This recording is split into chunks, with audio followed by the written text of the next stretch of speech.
वासुदेवाय हरे परमात्मने प्रणतः क्लेशनाशाय गोविंदाय नमो नमः। संबंध गीता अपनी शैली के अनुसार पहले प्रस्तुत विषय का विवेचन करती है, फिर करने से लाभ और न करने से हानि बताती है। इसके बाद उसका अनुष्ठान करने की आज्ञा देती है। यहाँ भी भगवान अर्जुन के प्रश्न मुझे घोर कर्म में क्यों लगाते हैं का उत्तर देते हुए पहले कर्मों के सर्वथा त्याग को असंभव बताते हैं, फिर कर्मों का स्वरूप से त्याग करके मन से विषय चिंतन करने को मिथ्याचार बताते हुए निष्काम भाव से कर्म करने वाले मनुष्य को श्रेष्ठ बताते हैं। अब आगे के श्लोक में भगवान अर्जुन को उसी के अनुसार कर्तव्य कर्म करने की आज्ञा देते हैं। नियतम कुरु कर्म त्वं कर्म ज्यायो हा कर्मणः शरीर यात्रापि चाते न प्रसिद्ध्येत कर्मणः। नियतम कुरु कर्म त्वं शास्त्रों में भेद तथा नियत दो प्रकार के कर्मों को करने की आज्ञा दी गई है।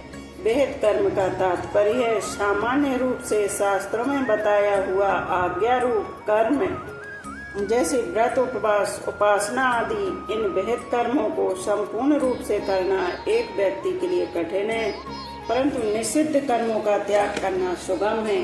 वेद कर्म को न कर सकने में उतना दोष नहीं है जितना निषिद्ध कर्म का त्याग करने में लाभ है, जैसे झूठ न बोलना, चोरी न करना, हिंसा न करना इत्यादि।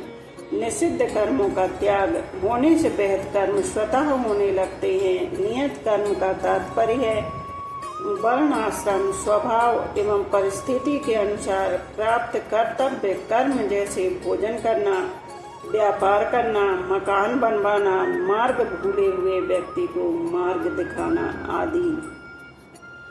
कर्मयोग की दृष्टि से जो वर्ण धर्मानुकूल शास्त्र भेद कर्तव्य कर्म प्राप्त हो जाए, वह चाहे घोर हो या सौम्य नियत कर्म ही है। नियतम कुरु कर्म पदों से भगवान अर्जुन से यह कहते हैं कि क्षत्रिय होने के नाते अपने वर्ण धर्म के अनुसार परिस्थिति से प्राप्त युद्ध करना तेरा स्वाभाविक कर्म है। क्षत्रिय के लिए युद्ध रूप हिंसात्मक कर्म घोर दिखते हुए भी वस्तुतः घोर नहीं है, प्रत्युत उसके लिए वह नियत कर्म ही है। दूसरे अध्याय में भगवान ने कहा है कि स्वधर्म की दृष्टि से भी युद्ध करना तेरे लिए नियत कर्म है। स्वधर्ममपि चावेक्षे न विकम्प पतु महर्षि। वास्तव में तो स्वधर्म और नियत कर्म दोनों एक ही हैं। यद्यपि दुर्योधन आदि के लिए भी युद्ध वर्ण धर्म के अनुसार प्राप्त कर्म है, तथापि वह अन्याययुक्त होने के कारण नियत कर्म से अलग है, क्योंकि वे युद्ध करके अन्याय पूर्वक राज्य छीनना चाहते हैं। अतः उनके लिए यह युद्ध नियत तथा धर्मयुक्त कर्म नहीं है। कर्म ज्यायो हा कर्मणः। इसी अध्याय के पहले श्लोक में आए हुए ज्यायसी पद का उत्तर भगवान यहाँ ज्यायः पद से ही दे रहे हैं।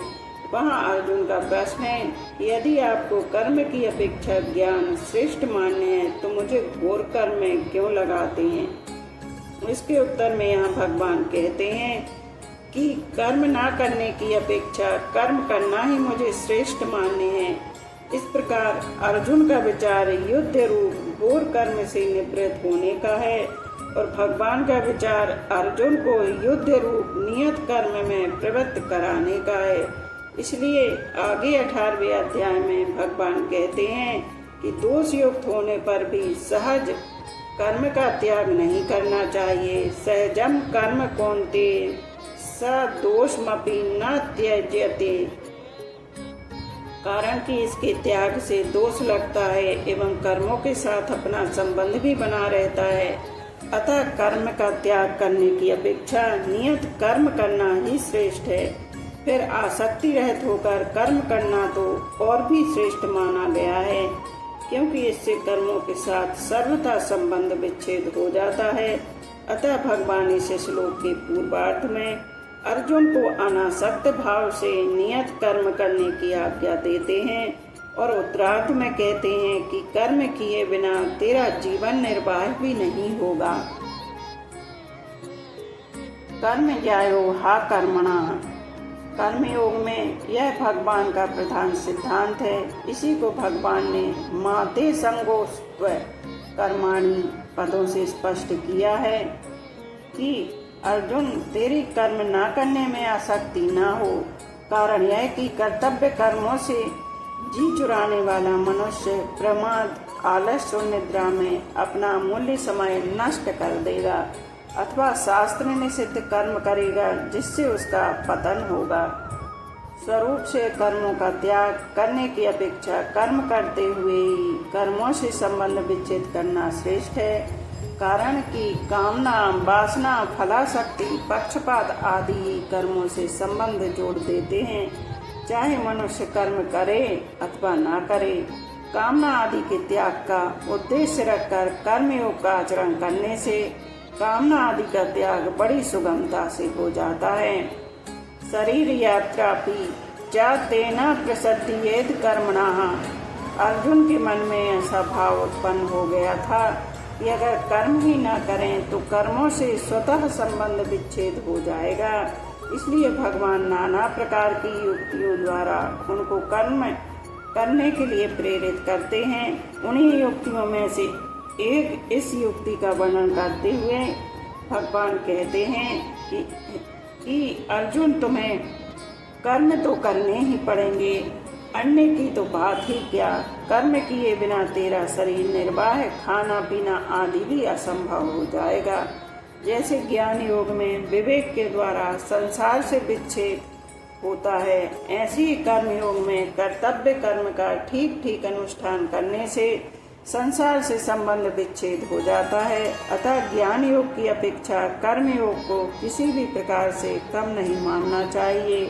कर्मयोगी शरीर को संसार ही का मानकर उसको संसार की ही सेवा में लगा देता है, अर्थात शरीर में उसका कोई अपनापन नहीं रहता।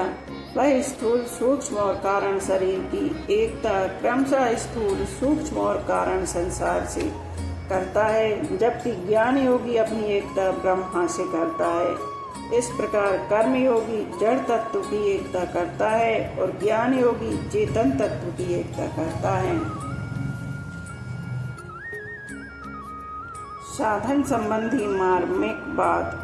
अर्जुन की कर्मों से अरुचि है, अर्थात उनके मन में कर्म न करने का आग्रह है। केवल अर्जुन की ही बात नहीं है, प्रत्युत पारमार्थिक मार्ग के अन्य साधक भी प्रायः इस विषय में ऐसी ही बड़ी भूल करते हैं।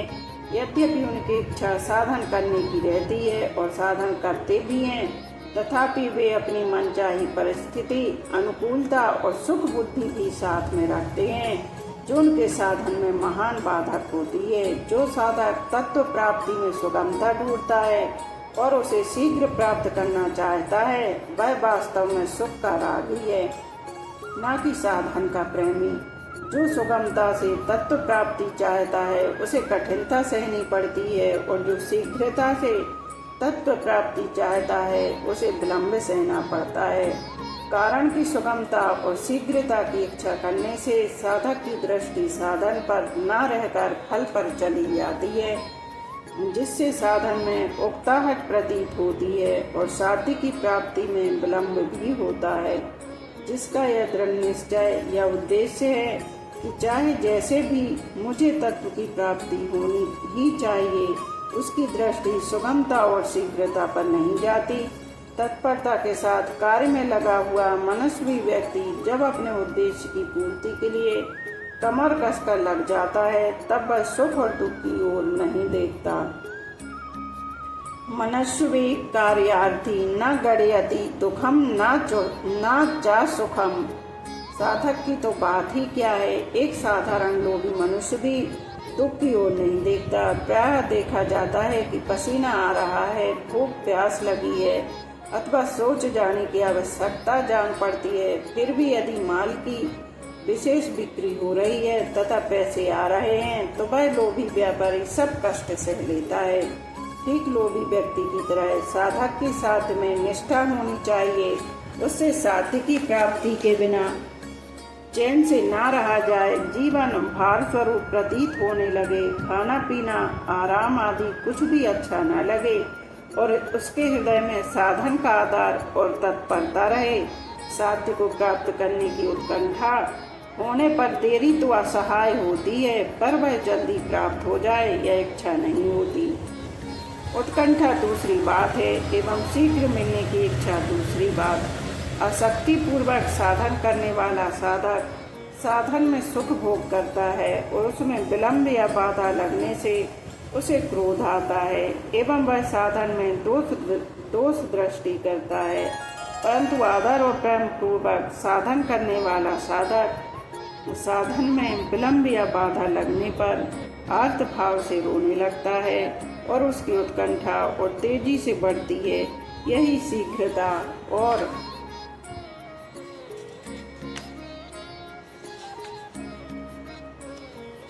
उत्कंठा में अंतर है। शीघ्रता में साधक का सुख सुविधा का भाव रहता है कि तत्व प्राप्ति शीघ्र हो जाए तो पीछे आराम करेंगे। इस प्रकार फल की ओर दृष्टि रहने से साधन का आदर कम हो जाता है। परंतु उत्कंठा में साधक अपने साधन में ही आराम मानता है कि साधन के सिवाय और करना ही क्या है, इससे बढ़िया और काम ही क्या है जिसे करें।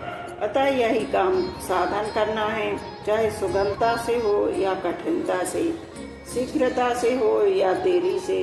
इसलिए उसकी पूरी शक्ति साधन में लग जाती है, जिससे उसको शीघ्रता से तत्व प्राप्ति हो जाती है। परंतु शीघ्रता से सिद्धि चाहने वाला साधक साध्य की प्राप्ति में देरी होने पर निराश भी हो सकता है। अतः साधक को साध्य से भी अधिक आदर साधन को देना चाहिए।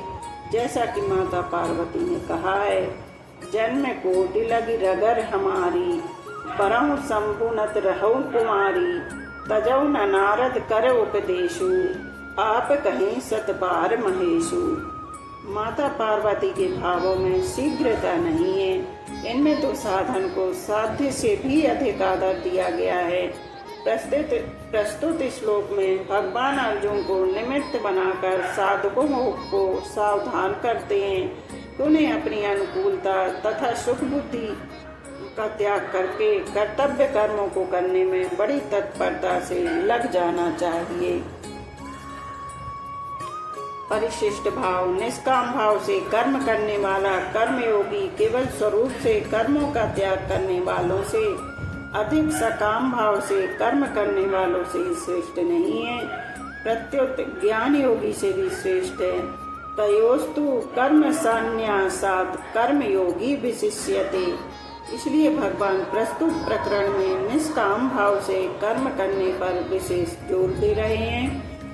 संबंध पीछे के श्लोक में भगवान ने कर्म किए बिना शरीर निर्वाह भी नहीं होने की बात कही। इससे सिद्ध होता है कि कर्म करना बहुत आवश्यक है, परंतु कर्म करने से तो मनुष्य बंधता है। कर्मणा बध्यते जंतु। तो फिर मनुष्य को बंधन से छूटने के लिए क्या करना चाहिए, इसको भगवान आगे के श्लोक में बताते हैं। यज्ञार्थ कर्मणो अन्यत्र लोकस्यम कर्म बंधना तदर्थ कर्म कौन्ते मुक्त संगः समाचार।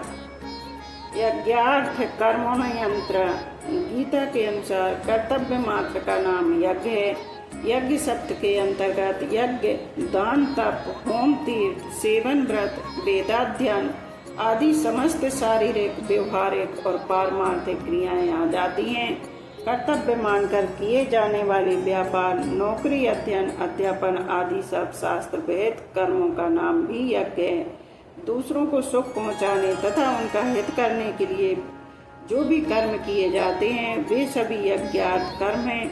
यज्ञार्थ कर्म करने से आसक्ति बहुत जल्दी मिट जाती है तथा कर्मयोगी के संपूर्ण कर्म नष्ट हो जाते हैं, अर्थात वे कर्म स्वयं तो बंधन कारक होते नहीं, प्रत्युत पूर्व संचित कर्म समूह को भी समाप्त कर देते हैं। वास्तव में मनुष्य की स्थिति उसके उद्देश्य के अनुसार होती है, क्रिया के अनुसार नहीं। जैसे व्यापारी का प्रधान उद्देश्य धन कमाना रहता है, अतः वास्तव में उसकी स्थिति धन में ही रहती है और दुकान बंद करते ही उसकी वृत्ति धन की तरफ चली जाती है। ऐसे ही यज्ञार्थ कर्म करते समय कर्मयोगी की स्थिति अपने उद्देश्य परमात्मा में ही रहती है और कर्म समाप्त करते ही उसकी वृत्ति परमात्मा की तरफ चली जाती है। सभी वर्णों के लिए अलग अलग कर्म है। एक वर्ण के लिए कोई कर्म स्वधर्म है तो वही दूसरी वर्णों के लिए परधर्म अर्थात अन्यत्र कर्म हो जाता है। जैसे भिक्षा से जीवन निर्वाह करना ब्राह्मण के लिए तो स्वधर्म है पर क्षत्रिय के लिए परधर्म है। इसी प्रकार निष्काम भाव से कर्तव्य कर्म करना मनुष्य का स्वधर्म है और सकाम भाव से कर्म करना परधर्म है। जितने भी सकाम और निषिद्ध कर्म हैं वे सब के सब अन्यत्र कर्म की श्रेणी में ही हैं। अपने सुख मान बड़ाई आराम आदि के लिए जितने कर्म किए जाएं वे सब के सब भी अन्यत्र कर्म हैं। अतः छोटे से छोटा तथा बड़े से बड़ा जो भी कर्म किया जाए उसमें साधक को सावधान रहना चाहिए कि कहीं किसी स्वार्थ की भावना से तो कर्म नहीं हो रहा है। साधक उसी को कहते हैं जो निरंतर सावधान रहता है। इसलिए साधक को अपनी साधना के प्रति सतर्क जागरूक रहना ही चाहिए। अन्यत्र कर्म के विषय में दो गुप्त भाव। पहले, किसी के आने पर यदि कोई मनुष्य उसके प्रति आइए बैठिए आदि आदर सूचक शब्दों का प्रयोग करता है पर भीतर से अपने में सज्जनता का आरोप करता है अथवा ऐसा कहने से आने वाले व्यक्ति पर मेरा अच्छा असर पड़ेगा इस भाव से कहता है तो इसमें स्वार्थ की भावना छिपी रहने से यह अन्यत्र कर्म ही है, यज्ञार्थ कर्म नहीं। दूसरा, सत्संग सभा आदि में कोई व्यक्ति मन में इस भाव को रखते हुए प्रश्न करता है कि वक्ता और श्रोतागण मुझे अच्छा जानकर समझेंगे तथा उन पर मेरा अच्छा असर पड़ेगा तो यह अन्यत्र कर्म ही है, यज्ञार्थ कर्म नहीं। तात्पर्य यह है कि साधक कर्म तो करे पर उसमें स्वार्थ कामना आदि का भाव नहीं रहना चाहिए। कर्म का निषेध नहीं है, प्रत्युत सकाम भाव का निषेध है। साधक को भोग और ऐश्वर्य बुद्धि से कोई भी कर्म नहीं करना चाहिए क्योंकि ऐसी बुद्धि में भोगासक्ति और कामना रहती है जिससे कर्मयोग का आचरण नहीं हो पाता। निर्भय बुद्धि से कर्म करने पर भी जीने की कामना बनी रहती है, अतः निर्भय बुद्धि भी त्याज्य है। साधक को केवल साधन बुद्धि से ही प्रत्येक कर्म करना चाहिए। सबसे उत्तम साधक तो वह है जो अपनी मुक्ति के लिए भी कोई कर्म ना करके केवल दूसरों के हित के लिए कर्म करता है। कारण कि अपना हित दूसरों के लिए कर्म करने से होता है, अपने लिए कर्म करने से नहीं। दूसरों के हित में ही अपना हित है, दूसरों के हित से अपना हित अलग मानना ही गलती है। इसलिए लौकिक तथा शास्त्रीय जो कर्म किए जाएं वे सब के सब केवल लोक हितार्थ होने चाहिए। अपने सुख के लिए किया गया कर्म तो बंधन कारक है ही, अपने व्यक्तिगत हित के लिए किया गया कर्म भी बंधन कारक है। केवल अपने हित की तरफ दृष्टि रखने से व्यक्तित्व बना रहता है। इसलिए और तो क्या, जब चिंतन ध्यान समाधि भी केवल लोक हित के लिए ही करें। तात्पर्य यह है कि स्थूल सूक्ष्म और कारण तीनों शरीरों से होने वाली मात्र क्रिया संसार के लिए ही हो, अपने लिए नहीं। कर्म में संसार के लिए है और संसार से संबंध विच्छेद होने पर परमात्मा के साथ योग अपने लिए है, इसी का नाम कर्म योग है। लोकोष्यम कर्म बंधना, कर्तव्य कर्म करने का अधिकार मुख्य रूप से मनुष्य को ही है। इसका वर्णन भगवान ने आगे सृष्टि चक्र के प्रसंग 3 अध्याय के 14वें श्लोक तक में भी किया है, जिसका उद्देश्य प्राणी मात्र का हित करना, उनको सुख पहुंचाना होता है। उसी के द्वारा कर्तव्य कर्म हुआ करते हैं। जब मनुष्य दूसरों के हित के लिए कर्म न करके केवल अपने के सुख के लिए कर्म करता है तब वह बंध जाता है। आसक्ति और स्वार्थ भाव से कर्म करना ही बंधन का कारण है। आसक्ति और स्वार्थ के न रहने पर स्वतः सबके हित के लिए कर्म होते हैं। बंधन भाव से होता है, क्रिया से नहीं। मनुष्य कर्मों से नहीं बनता, प्रत्युत कर्मों में वह जो आसक्ति और स्वार्थ भाव रखता है उनसे ही वह बंधता है। तदर्थ कर्म कौन्तेय मुक्त संज्ञा समाचार। यहाँ मुक्त संज्ञा पद से भगवान यह तात्पर्य है कि कर्मों में, पदार्थों में तथा जिनसे कर्म किए जाते हैं उन शरीर, मन, बुद्धि आदि सामग्री में ममता आसक्ति होने से ही बंधन होता है। ममता आसक्ति रहने से कर्तव्य कर्म भी स्वाभाविक एवं भली भांति नहीं होते। ममता आसक्ति न रहने से परहित के लिए कर्तव्य कर्म का स्वतः आचरण होता है, और यदि कर्तव्य कर्म प्राप्त न हो तो स्वतः निर्विकल्पता में स्वरूप में स्थिति होती है। परिणाम स्वरूप साधन निरंतर होता है और असाधन कभी होता ही नहीं। आलस और प्रमाद के कारण नियत कर्म का त्याग करना तामस त्याग कहलाता है।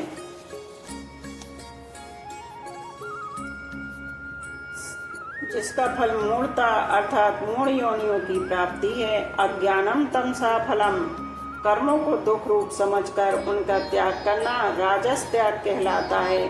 जिसका फल दुखों की प्राप्ति है। रजसस्तु फलम दुखम, इसलिए हम भगवान अर्जुन को कर्मों का त्याग करने के लिए नहीं कहते।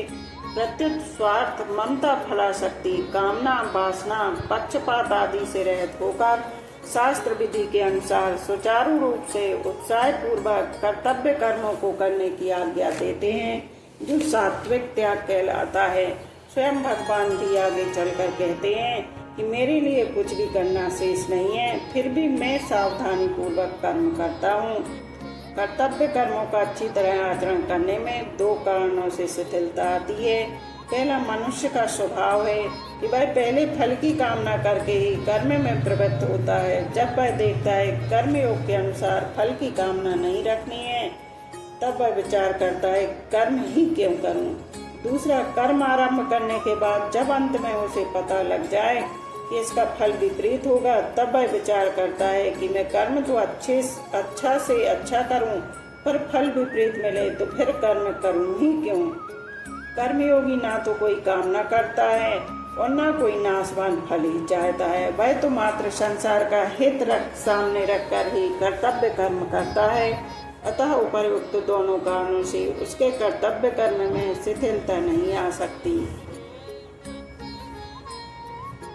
परिशिष्ट भाव, मनुष्य कर्म करने से नहीं बनता, प्रत्युत अन्यत्र कर्म करने से अर्थात अपने लिए कर्म करने से बंधता है। अतः यज्ञार्थ कर्मणो अन्यत्र लोकोष्यम कर्म बंधना पदों का तात्पर्य है अपने लिए कुछ नहीं करना। मनुष्य कर्म बंधन से तभी मुक्त हो सकता है जब वह संसार से मिले हुए शरीर, वस्तु, योग्यता और सामर्थ्य बल संसार की ही सेवा में लगा दे और बदले में कुछ ना चाहे।